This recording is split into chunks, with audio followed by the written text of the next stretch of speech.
não quero comer arroz,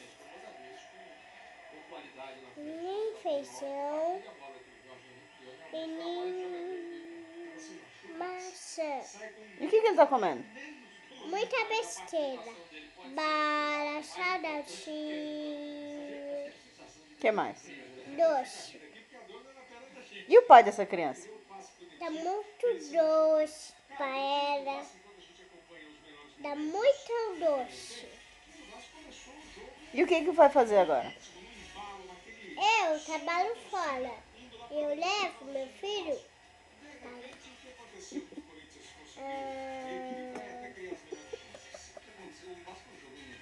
Continua. Pra creche? Aham. Pra teste.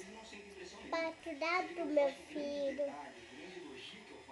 Eu levo ele pra creche. Eu vou trabalhar.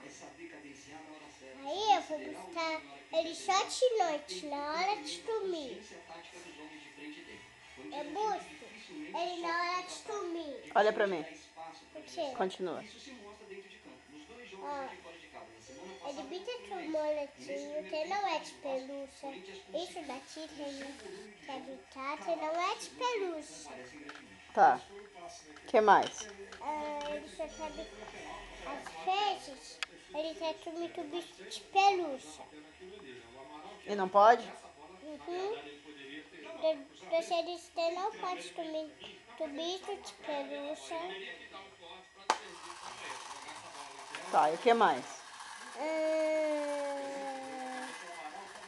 Ele não quer comer maçã, banana, arroz,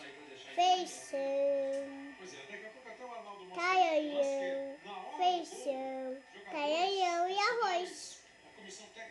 E agora? O que vai fazer? O pai dele dá muito doce. Aí Vem cá. ele fica muito dodói. Aí eu levo ele no médico pra dar injeção no bubu. Quer dizer que a culpa é do pai dele? É. Que dá muita besteira. E o que você vai fazer com o pai dele? Bem no bubu. Quê? Bem no bubu. Esse que vai dar. Olha aqui. O quê? Vamos encerrar essa entrevista? Aham. Então dá tchau. Tchau. Até a próxima.